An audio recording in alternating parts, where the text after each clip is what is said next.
Assalamualaikum warahmatullahi wabarakatuh. Selamat siang, salam sejahtera bagi kita semua.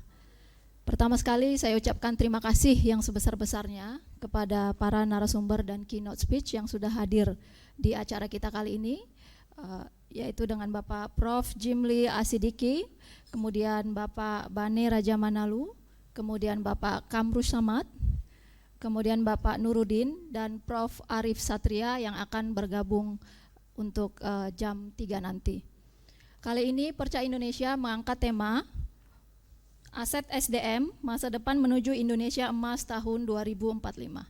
Kenapa keluarga perkawinan campuran, khususnya organisasi kami, mengangkat tema ini pada seminar nasional kali ini?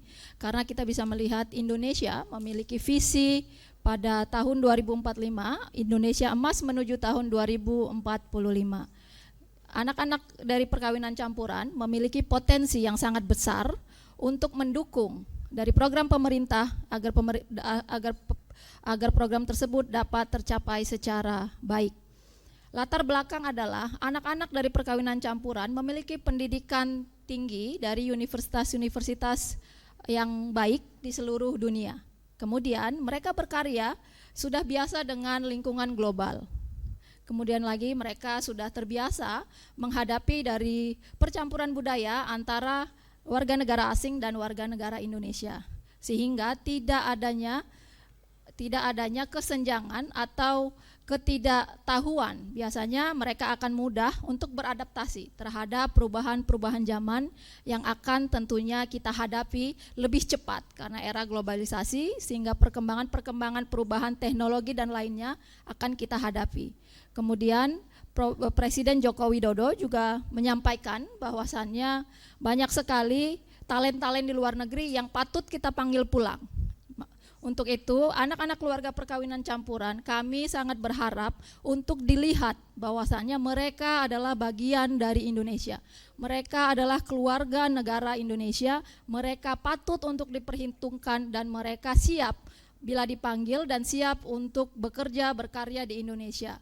Tugas kita adalah untuk mendampingi anak-anak ini mendapatkan support system dari seluruh stakeholder, dari pemerintah, masyarakat, untuk aturan-aturan. Kami ingin diregulate, kami ingin dibuatkan aturan-aturan yang bagus agar kami, anak-anak kami, keluarga kami dapat berkarya di Indonesia secara maksimal.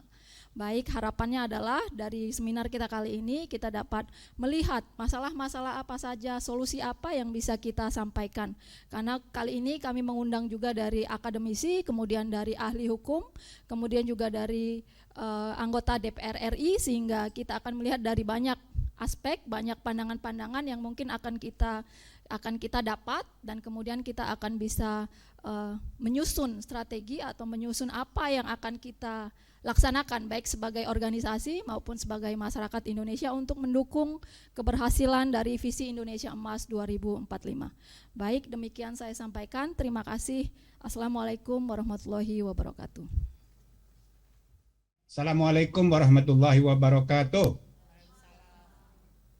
Selamat siang dan salam sejahtera untuk kita semua yang hadir fisik maupun daring. Dan saya mohon maaf karena hanya bisa berpartisipasi secara daring, apalagi hari Sabtu begini ada 6 acara, 1 jam, jadi saya mohon dimaklumi, mudah-mudahan tidak mengurangi makna ya, kualitas dari acara ini meskipun saya tidak hadir secara fisik. Nah, yang pertama, saya juga ingin mengucapkan selamat kepada pengurus Perca. Ini diselenggarakan dalam rangka ulang tahun ke-14. Jadi sudah 14 tahun ini Perca.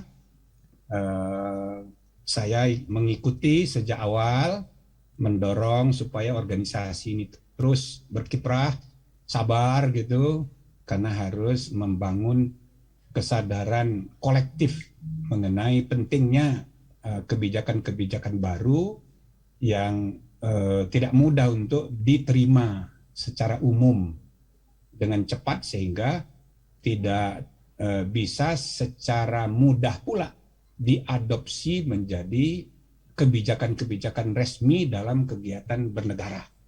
Nah, tetapi dengan kelahiran yang sudah 14 tahun, saya rasa sudah banyak sekali yang dilakukan oleh Perca. Karena itu saya ucapkan selamat pada pengurus dan juga kepada segenap anggota. Demikian pula selamat pada pengurus baru yang baru dipilih tadi, dan mudah-mudahan kesinambungan kepengurusan, kesinambungan misi, visi dari organisasi ini terus berkesinambungan hingga bisa meyakinkan banyak kalangan supaya ada perubahan kebijakan yang diabadikan atau diabdikan untuk kepentingan bangsa dan negara di masa depan. Apalagi kita juga akan mendengarkan masukan dari para narasumber yang mudah-mudahan ya kita ucapkan seluruhnya terima kasih. Mudah-mudahan memperkaya perbincangan kita mengenai anak perkawinan campur atau anak hasil kawin campur yang tidak lain merupakan aset SDM tangguh bagi Indonesia emas di masa depan. Jadi saya rasa tema ini bagus sekali dan mudah-mudahan acara kita ini berguna, bermanfaat untuk semua. Undang-undang dasar kita, Pancasila yang kita sepakati, itu juga memberi rambu-rambu, impian-impian tentang cita-cita kolektif kita sebagai bangsa di masa depan.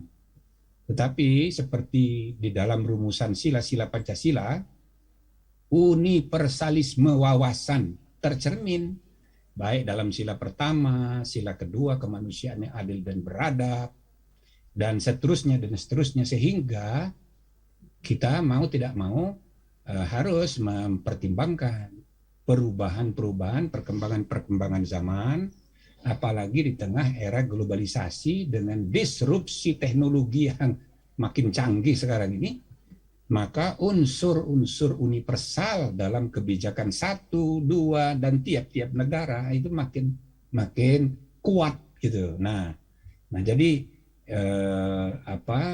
hal-hal yang berkenaan dengan perkawinan campur ini baik untuk kita diskusikan terus-menerus dampaknya pada kebijakan hukum, terutama hukum kewarganegaraan. Di Undang-Undang Dasar kita pasal 28B ayat 1 itu menegaskan tiap orang berhak membentuk keluarga dan melanjutkan keturunan melalui perkawinan yang sah. Nah, kawin dengan siapa saja, mau besanan dengan siapa kayak gitu, ya kan? Nah, jadi itu sah saja secara konstitusional. Jadi jangan kita lihat serba negatif misalnya gitu. Gara-gara nasionalisme yang kuat lalu kawin dengan orang yang berkeluarga negaraan lain itu dianggap tidak baik atau tidak dianggap aib. Nah, itu tidak relevan karena hak asasi manusia dijamin di Undang-Undang Dasar kita, hak untuk membentuk keluarga, melanjutkan keturunan melalui perkawinan yang sah dengan siapa aja. Nah, pasal 28D ayat 4 lebih ini lagi khusus mengenai kewarganegaraan. Status kewarganegaraan harus ada pada setiap manusia dimanapun dia berada. Setiap orang berhak atas status kewarganegaraan. Dan pasal 6 ayat 1 itu secara khusus mengatur mengenai status kewarganegaraan dari calon presiden, calon wakil presiden. Karena tempo hari ada isu seolah-olah Presiden B.J. Habibie itu punya kewarganegaraan Jerman, misalnya begitu. Ya, padahal enggak, dia hanya mendapat kewarganegaraan kehormatan. Maka jadilah kalimat pasal 6 ayat 1 jadi begini. Ini perubahan pertama dulu, tahun 99. Calon presiden dan calon wakil presiden harus seorang WNI sejak kelahirannya. Nah, jadi bukan karena naturalisasi. Kalau karena naturalisasi, itu nggak bisa jadi capres. Dan tidak pernah menerima kewarganegaraan lain karena kehendaknya sendiri. Nah, jadi kalau kewarganegaraan sebagai status kehormatan, nggak apa-apa. Nah, ini jadi ketentuan pasal 6 ayat 1 ini mengadres isu di zamannya Pak Habibie tempo hari. ya. Jadi calon presiden, calon wakil presiden harus seorang WNI sejak kelahiran, tidak pernah menerima kewarganegaraan negara lain karena kehendak sendiri. Nah, ini ketentuan konstitusional mengenai warga negara. Nah, timbul masalah. Kalau warga negara biasa bagaimana? Ya, warga negara biasa bukan mau jadi calon presiden, ya boleh aja menjadi warga negara Indonesia, ya, bukan karena kelahiran, tapi karena registrasi, karena apa namanya, pewarganegaraan. Nah, itulah yang diatur di Undang-Undang Kewarganegaraan. Timbul pertanyaan, bagaimana kalau di banyak negara sekarang ini ada kebijakan dui kewarganegaraan? Apa nggak boleh di Indonesia ini dui kewarganegaraan? Nah, saya rasa hal-hal seperti ini baik untuk didiskusikan meskipun sebelum masuk menjadi objek kajian politik untuk perubahan undang-undang. Tapi studi-studi tentang ini sudah harus dilakukan secara meluas dan juga sosialisasi kesadaran pentingnya memperbincangkan ini. Apa salahnya kita punya ya ketentuan seperti banyak negara kayak di India, Pakistan. Enak sekali orang Pakistan itu. India juga begitu. Ya kan? Jadi beberapa pejabatnya itu memimpin di kementerian di berbagai negara di Amerika, di Eropa, gitu, memimpin berbagai lembaga, tapi dia juga staf ahli menteri. Jadi pulang kalau sebati kelip, jadi dia mengabdi di negara barat di sana, dia semacam agen, ya kan, duta besar teknologi, lalu diambil untuk dipraktekkan, diterapkan di negaranya. Nah, itu kan keuntungannya ada, walaupun ada juga ya kelemahan kekurangannya. Tapi intinya tidak perlu dulu kita buru-buru negatif gitu loh dengan kebijakan dui kewarganegaraan itu. Ada plus, ada minusnya. Apalagi dikaitkan dengan kenyataan baru, kenyataan yang terjadi sekarang. Jadi kawin campur ini realitas baru di era globalisasi, di era keterbukaan sekarang. Jadi mobilitas manusia itu melintas batas, melintas budaya, itu jadi realitas baru, nggak bisa dicegah. Malah baik untuk era ke depan. Jadi kita membutuhkan semakin banyak aktor, makin banyak kader yang unggul kualitas SDM-nya, tapi dia bisa berperan di arena lintas budaya, lintas peradaban, bahkan lintas negara. Nah, jadi sebagaimana tadi di sambutan Ibu Ketua, bagus sekali, ini kan kenyataan. Apa kita tidak bisa manfaatkan ini, ya kan? Nah, lebih-lebih saudara-saudara, SDM tangguh menyongsong Indonesia Emas 2045, ini kita perlukan aktor yang outward looking. Budaya bangsa kita ini orientasinya kebanyakan inward looking. Kita menerima pengaruh dari luar terus, tapi tidak aktif keluar. Saatnya kita harus melanglang buana keluar. Nah, untuk itulah perlu aktor-aktor pelintas. Jadi anak-anak hasil kawin percampuran, kawin campur ya antar negara, ini bisa kita manfaatkan, apalagi dengan tingkat penguasaan ilmu pengetahuan teknologi, berkat dia harus belajar dengan peluang belajar lebih luas di semua negara, ya ini punya potensi yang sangat kuat untuk kita manfaatkan. Nah, tentu saudara-saudara ada beberapa kemungkinan. Kalau kita misalnya menerapkan prinsip dui kewarganegaraan itu, ya secara luas, ini memang harus dikaji plus minusnya. Tidak semua menguntungkan Indonesia. Misalnya antara Indonesia dengan China, Indonesia dengan India, belum tentu menguntungkan bagi Indonesia. Tapi kalau misalnya Indonesia dan Amerika Serikat, Indonesia dengan Jerman, misal ya, kan bisa dihitung plus minusnya. Saya rasa eh, ada ya perbedaan plus minus. Nah, oleh karena itu kan bisa saja kebijakan dui kewarganegaraan ya misalnya diterapkan secara terbatas dan berdasarkan bilateral, prinsip resiprokalitas bilateral. Jadi tidak berlaku umum. Jadi didasarkan perjanjian antar negara. Nah, nanti misalnya antara China dengan Indonesia, Indonesia dengan India, kita tidak usah bikin perjanjian bilateral karena menurut perhitungan misalnya itu akan merugikan Indonesia. Ya jangan. Nah, jadi kita tidak usah pukul rata. Kita harus melihat ya peluang plus minus dari kebijakan dui kewarganegara itu secara terbatas berdasarkan hasil kajian yang menyeluruh di masa depan karena kita membutuhkan pemeran-pemeran orang Indonesia di berbagai negara. Seperti misalnya hampir semua manajer ya perusahaan-perusahaan besar di bidang keuangan dan sebagainya di Amerika itu kebanyakan orang India. Nah, itu misalnya bagaimana itu? Ya kan? Nah, tapi dia punya kewarganegaraan Amerika sekaligus juga punya kewarganegaraan India. Dan itu sebabnya di akhir abad ke-20 21 ini diprediksikan bahwa China, India akan menjadi superpower yang menguasai dunia. Ya, tatkala Barat mengalami shrinking role, maka China akan mengambil alih bersama dengan India.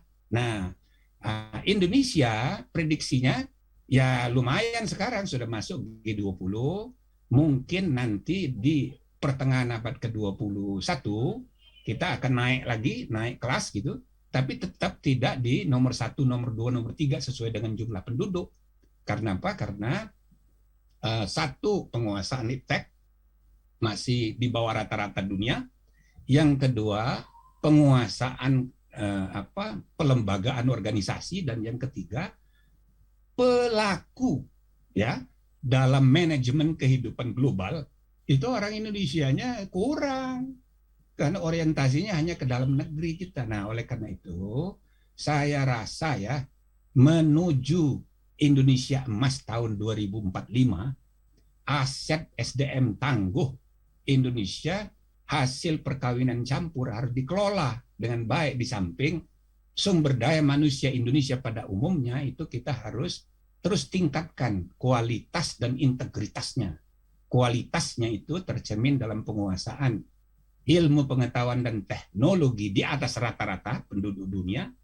Integritasnya itu tercermin dalam kekokohan pribadi ya karena keyakinan keagamaan dan karena identitas kebudayaan. Ya, keyakinan keagamaan membawa paham universalisme nilai di dalam diri para SDM Indonesia itu, tapi identitas kebudayaan ya memberi kepada orang Indonesia masa depan itu pelaku aset SDM tangguh masa depan itu ya termasuk para anak-anak generasi perca ini ya dengan identitas budaya yang tangguh juga ya berdasarkan semangat budaya nasional kita. Saya rasa ini sebagai masukan ya pada saudara-saudara sekalian, baik pengurus maupun anggota, dan mudah-mudahan SDM tangguh menyongsong Indonesia Emas 2045 itu di antara pemeran yang kita bayangkan ialah mereka-mereka yang dihasilkan oleh perkawinan campur ini yang kita harapkan dia menjadi generasi emas pelintas batas, pelintas budaya yang cinta tanah air Indonesia lalu berperan di kancah global untuk kepentingan bangsa dan negara kita. Saya rasa ini sebagai pemicu saja, mudah-mudahan tidak mengurangi makna dari keseriusan ya topik yang hendak kita bicarakan, yang tentu saja saya sangat senang para narasumber yang sangat kompeten bisa membantu kita memperkaya hasanah perbincangan kita di forum Perca Sabtu 26 Maret 2022 ini. Demikian saja saudara-saudara. Selamat sekali lagi untuk pengurus baru. Selamat untuk segenap anggota Perca. Assalamualaikum warahmatullahi wabarakatuh.